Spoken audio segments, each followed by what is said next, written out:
আসসালামু আলাইকুম। আপনারা যারা নতুন ইতালিতে আসছেন, আহ, ইতালির ভাষার গুরুত্ব অপরিসীম। আমি নিজেও প্রতিদিন 10টি করে বাক্য শিখব, আপনাদের মাঝে শেয়ার করব।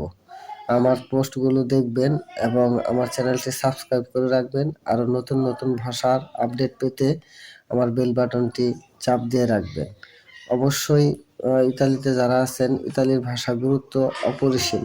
প্রত্যেকটা ক্ষেত্রে আপনাকে ভাষা শিখতে হবে, তাছাড়া আপনার চলবে না। তার কারণ হচ্ছে যে আপনি যার মাধ্যমে আসছেন বা আপনার আত্মীয় স্বজন যারা ইতালিতে আছে সবাই কর্ম ব্যস্ততার মাঝে থাকবে, কারণ তারা আপনাকে সঠিক টাইমে সময় দিতে পারবে না। আপনার যে যখন সময়, আপনি যখন কাজে যাবেন, থানায় যাবেন, অথবা উকিলের কাছে যাবেন, অথবা ডাক্তারের কাছে যাবেন, বিভিন্ন প্রতিষ্ঠানে গেলে আপনার প্রত্যেকটা পদে পদে বিপদে পড়তে হবে। সেক্ষেত্রে আপনারটা আপনাকেই শিখতে হবে। আমি নিজেও শিখবো এবং প্রতিদিন 10টি করে বাক্য আপনাদের মাঝে উপহার দেব। আমার চ্যানেলটি সাবস্ক্রাইব করবেন এবং শেয়ার করবেন, বেল বাটনটি চাপ দিয়ে রাখবেন যাতে পরবর্তী নোটিফিকেশন সঙ্গে সঙ্গে পেয়ে যান। সকলে ভালো থাকবেন। আমি অপু, ইতালি থেকে। আসসালামু আলাইকুম।